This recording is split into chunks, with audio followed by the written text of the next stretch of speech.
Γεια σας αγαπημένοι μου φίλοι! Καλώς ορίσατε στο Maria's Greek Food Channel. Σήμερα σκέφτηκα να μοιραστώ μαζί σας μία συνταγή που τη λατρεύω και πιστεύω ότι θα αρέσει και σε εσάς. Χαλβάς ημιγδαλένιος χωρίς λάδι. Υπέροχος νηστίσιμος χαλβάς με πορτοκάλι και σταφίδες.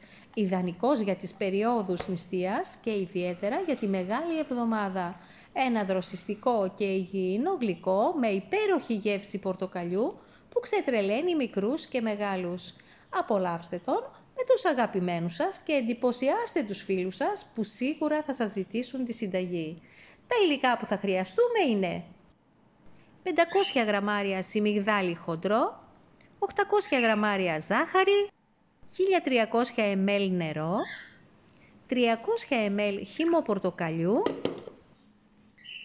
ένα στικ κανέλας, μία βανίλια, ξύσμα από 2 μεγάλα πορτοκάλια και προαιρετικά σταφίδες και καρύδια. Ας ξεκινήσουμε. Από την ψηλή πλευρά του τρίφτη περνάω τα πορτοκάλια και παίρνω μόνο τη φλούδα, όχι το λευκό μέρος, για να μην μου πικρίσει ο χαλβάς.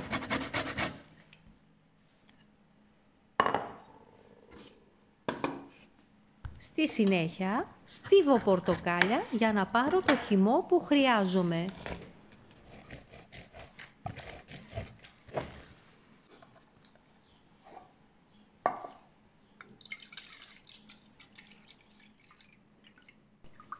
...300 ml.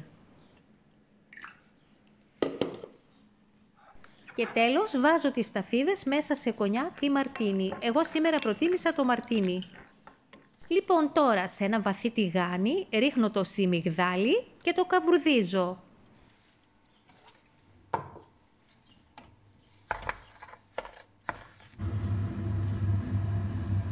Το ανακατεύω συνέχεια για να μην μου καεί, μέχρι να μοσκοβολήσει και να φέρει ένα ωραίο ξανθό χρώμα.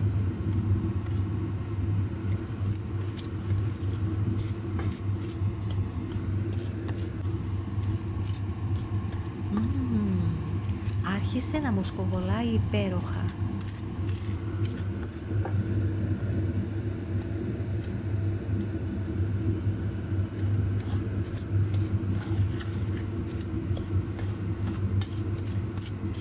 Όταν αρχίσει να χρυσαφίζει, το αποσύρω από τη φωτιά και συνεχίζω για λίγο διάστημα να το ανακατεύω, γιατί το τηγάνι έχει ακόμη μεγάλη θερμότητα και το σιμιγδάλι μου συνεχίζει να καβουρδίζεται. Στη συνέχεια, σε μία βαθιά κατσαρόλα, ρίχνω το νερό,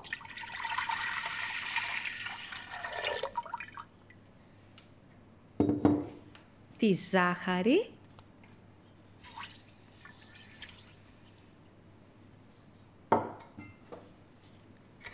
και ανακατεύω να διαλυθεί.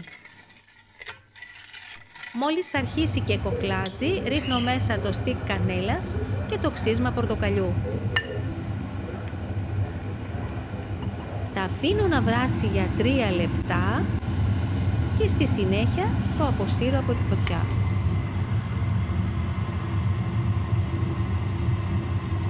Ρίχνω μέσα το χυμό πορτοκαλιού, ανακατεύοντας,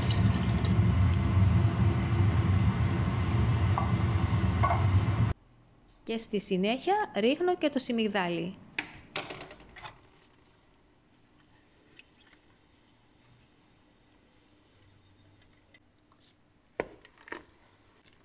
Ανακατεύω και επαναφέρω στη φωτιά, χαμηλώνοντας τελείως τη θερμοκρασία, και ρίχνω μέσα τη βανίλια.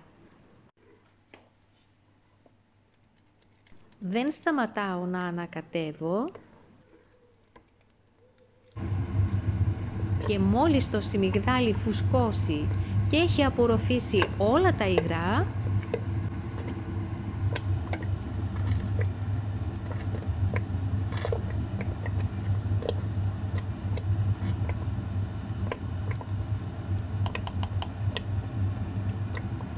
το αποσύρω από τη φωτιά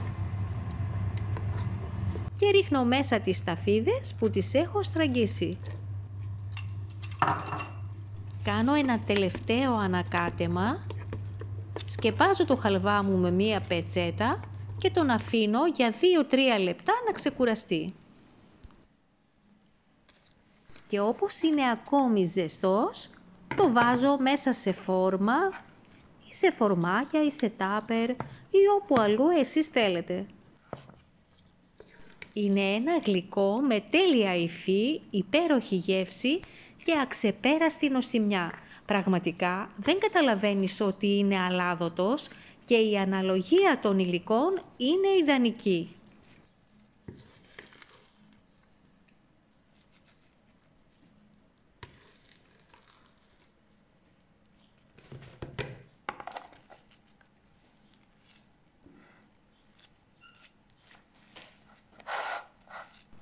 Για καλύτερο αποτέλεσμα, ξεφορμάρετε το χαλβά αφού έχει κρυώσει αρκετά.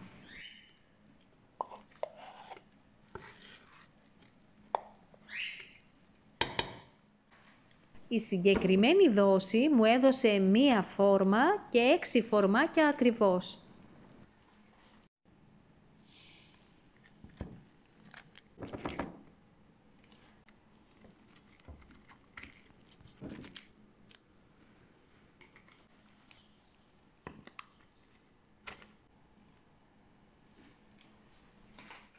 Γαρνίρω το χαλβά μου με καρύδια. Φυσικά εσείς μπορείτε να χρησιμοποιήσετε ό,τι ξηρό καρπό θέλετε.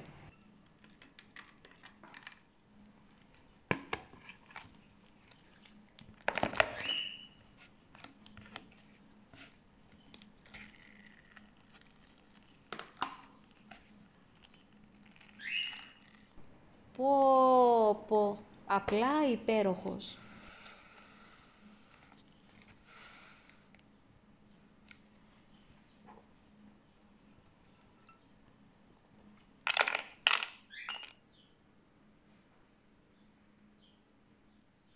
Αν σας άρεσε η συνταγή, μοιραστείτε την με τους φίλους σας.